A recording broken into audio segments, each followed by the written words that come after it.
Sup guys, Dash here.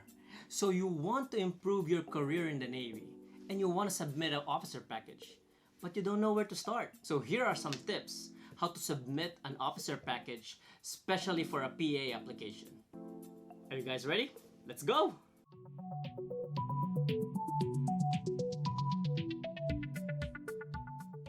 So I tried submitting an officer package last year, but as you can see, I'm still enlisted.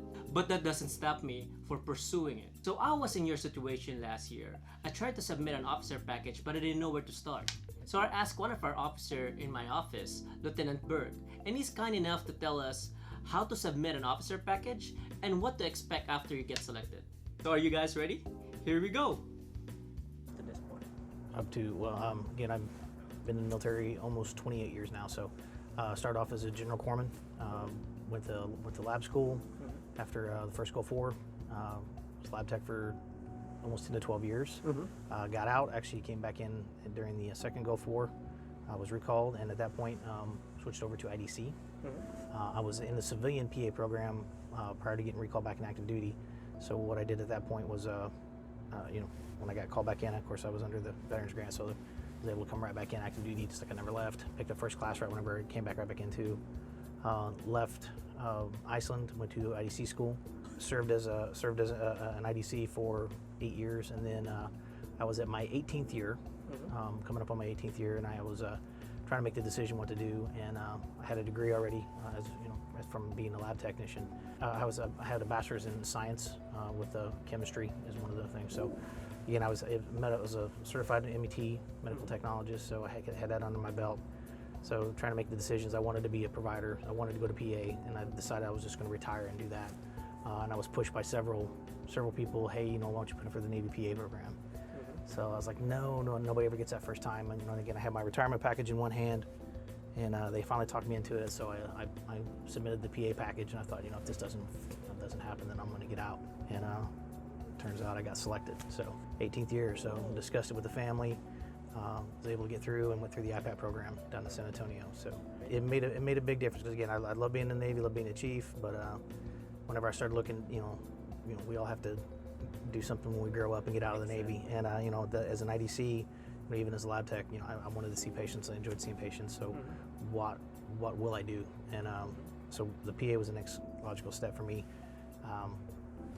And when I looked at the retirement part like that, so I calculated out, senior chief, even if I stayed 22, 24, 26 years, what would my max retirement be at that point? And again, $2,400 to $2,600 a month as enlisted, versus even if I switched over to officer and became retired as just an 03E, even not making lieutenant commander in that time frame, I would be looking substantially, around $6,000 per month versus the $2,600 per month. Huge difference in retirement pay. Yes. So initially, again, you have to.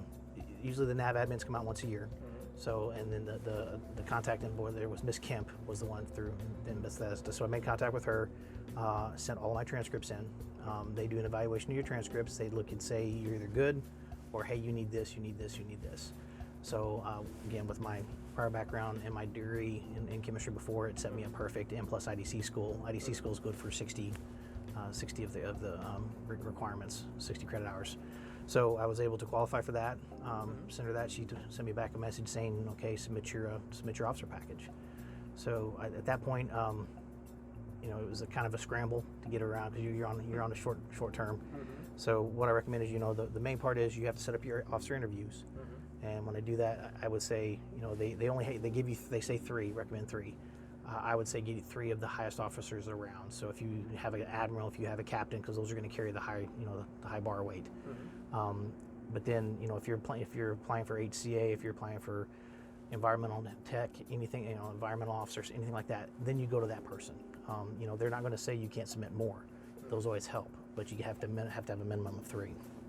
So for PA program, I did 2 captains and an admiral, and then I went to 2 PAs that I knew. Both of them were senior PAs, and I sat down with them and did an officer interview. And those focused just on being a PA. So that way it gives an overlook. Hey, this person is capable of being an officer, and then it also gives the outlook of, hey, this person, we want them in our PA community. So that was able to kind of give a better look to the board. And then at the end of the package, there's this is one I joke about, but there's the one-page article to summarize your life. So basically, it's like 3 paragraphs you got to put together to summarize who you are, what you are, and why you want to be an officer. So again, I did my initial draft, stepped away from it for 1 or 2 days, went back, did another draft, and then I started calling on my mentors. Hey, take a look at this. Can you put anything in on this? Can you revise it? So I sent it to 2 or 3 people. Can you make this sound like English as opposed to instead of a fit rep or eval bullets? Yes. And they were able to kind of make it flow out. And then when I went back and read it after like the 9th or 10th edit, I was reading it thinking, who is this person? But again, it kind of encompasses. And again, that's you have to kind of do that stuff. And submitted the package and got picked up. First try. We were the last class with the 24 months. Now the school used to be 24 months long. Now the PA IPAP is 30 months. So it's the first 18 months are in San Antonio, Texas, and then the last 1 year is in San Diego, California. If you are an E6 when you come in, if you're a chief when you come in, you continue to be paid at that E6 or E7 pay grade. You're eligible for advancement, everything all the way through the class. If you're E6 and below, you'll get your officer uniforms. Chief, you'll have to strip all of your chief stuff off there, and you actually become an officer candidate. So you'll start wearing shoulder boards. You wear the midshipman shoulder boards. You wear the first year that you're in San Antonio, you'll wear the small midshipman anchors. You become an officer candidate, and then the second year, the intern year when you're in San Diego, you'll actually become a senior midshipman. So, but the whole time you're paid. You're still, even when you're you're taking 3 or 4 tests a week and you're studying 18 hours a day, 19, 20 hours a day, you're also taking advancement exams when they come eligible. So yeah, it's all a part of the waiver kind of the process. Again, right now, the hardest thing that the IPAP program is, from what I understand, is getting those qualified persons to come in.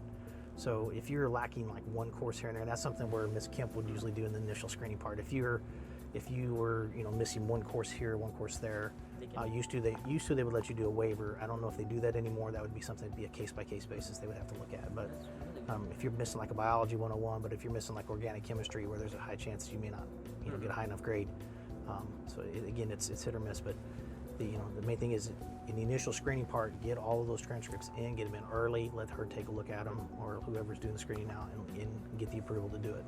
It's a great choice to do. I mean, it's a PA field in the civilian world. Again, whenever you're a PA in the Navy, you are a PA in the civilian world. You are a nationally certified PA. The Navy pays. You're walking into a healthcare job. On the average is $75 to $80 an hour on the outside working. Usually the Navy is going to pay your certification fee, which is anywhere from $800 to $1,000. They're going to pay for your continuing medical education units. They're going to pay for your state license. So you can't really go wrong as far as initial setup. And then when you are ready to retire and get out, or just want to get out, you're stepping out with no $250,000, $300,000 in college loans over your head. You're walking into a job starting off $120,000, $130,000, starting off at $120,000, $130,000 a year, plus your bonuses, whatever you work out in your contract. So there's worse things to do. Thank you so much, LT. I hope you guys learned a lot from that video. Thank you so much for watching, and see you guys next week. Hooyah, Navy!